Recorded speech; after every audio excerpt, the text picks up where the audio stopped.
عورت کو جو حق دیا وہ عزت والا حق دیا ہے. عورت کو جو حضور نے حقوق دیے وہ وقار والے. ایک بات مجھے بتلائیے, ایک B B M S C اس نے پاس کر لیا, ایم کام کر لیا, ایم اے کے بعد ایم بی اے کر لیا, بڑی تعلیم حاصل کی, وہ ایئر ہوسٹ بن گئی.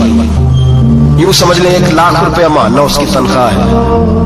وہ گھر سے نکلتی ہے, وہ کہتی ہے میں جہاز کے اندر ایئر ہوسٹ ہوں. وہ کہتی ہے میں تو اتنے پیسے کماتی ہوں, مجھے خامن کی کیا عادت ہے. اب 2 عورتیں ہو گئی, ایک بی بی گھر میں رہتی ہے, اس کا خامن تھکا رہا ہے, اس کا بیٹا اسکول سے آیا, خامن کام سے آیا, چھوٹا بیٹا انتظار کر رہا تھا کہ سارے آئیں گے تو کھانا کھائیں گے.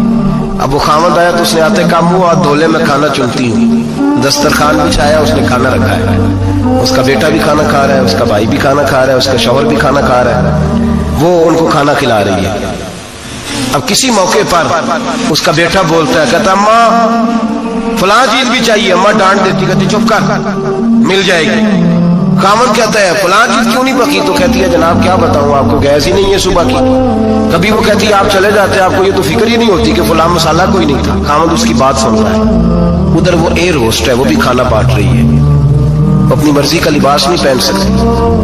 اس کو جب ٹریننگ دی جاتی ہے تو اس کو کہا جاتا ہے کہ تو نے معاذ اللہ چست لباس پہننا ہے, میک اپ تو نے کر کے رکھنا ہے, اور کوئی بدتمیز ترین لڑکا تیرے ساتھ بدتمیزی بھی کرے تو تو نے جواب میں بولنا نہیں, جی جی کرنا ہے, اس لیے کہ ہماری ایئر لائن کا نقصان نہیں ہونا چاہیے.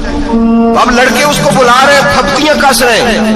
وہ کہتی ہے میں بڑی سیانی ہوں, 1 لاکھ روپیہ کماتی ہوں, مجھے کیا ضرورت ہے. ایمانداری سے دل پہ ہاتھ رکھ کے بتانا, وہ بی بی جو گھر میں کھانا تقسیم کرتی ہے اس کی عزت زیادہ ہے یا جو جہاز کے اندر کھانا تقسیم کر رہی ہے اس کی عزت زیادہ ہے. یہ اپنے دل سے بی بی کہہ رہی ہے میں لاکھ کماتی ہوں, یہ تو خامد مجھے 10 روپے دیتے ہوئے 100 دفعہ باتیں کرتا ہے. تجھے پیسے تو تیری جیب میں اس طرح نہیں آ رہے, لیکن جو عزت تجھے گھر میں نصیب ہو رہی ہے, جو عزت تجھے گھر میں نصیب ہو رہی ہے. کسی بزرگ سے کسی نے کہا تھا کہ جناب دنیا میں روٹی کھانے کا مزہ کب آتا ہے, تو انہوں نے کہا روٹی کھانے کا مزہ تب ہی آتا ہے جب اماں تندور پہ روٹیاں لگا رہی ہوتی ہے. اماں تندور پہ روٹیاں لگا رہی ہوتی ہے اور بڑے بڑے بادشاہ بھکاری بن کے کھڑے ہوتے ہیں, اماں ایک گرم گرم روٹی دینا. وہ لطف ہے, وہ ذائقہ ہے. میرے بھائی عورت جب تک گھر کی 4 دیواری کے اندر رہتی ہے وہ محفوظ رہتی ہے, وہ باوقار رہتی ہے.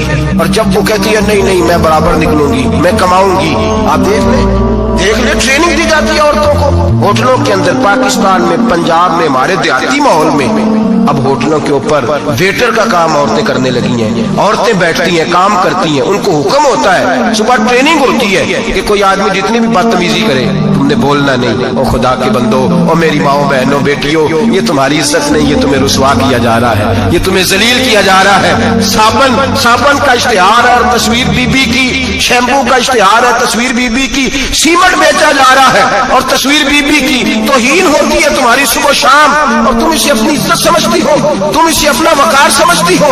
عزت کیا ہے؟ آمنہ کے لال, حضرت عائشہ کے سردار, سیدہ فاطمہ زہرا کے بابا, میرے حبیب کریم سید عالم صلی اللہ علیہ وسلم سے حضرت فاطمہ نے کہا یا رسول اللہ, جو بی بی اللہ کے قریب ہونا چاہے, جو رب کا قرب پانا چاہے, جو اللہ کی ولیہ بننا چاہے, مجھے کوئی نسخہ بتا دے میں عورتوں کو بتاؤں. تو میرے حبیب نے فرمایا جو بی بی جتنا گھر کے اندر رہے گی, جتنا گھر کے اندر رہے گی, جتنا گھر کے اندر رہے گی, اتنا ہی وہ اپنے رب کے قریب ہوتی ہے.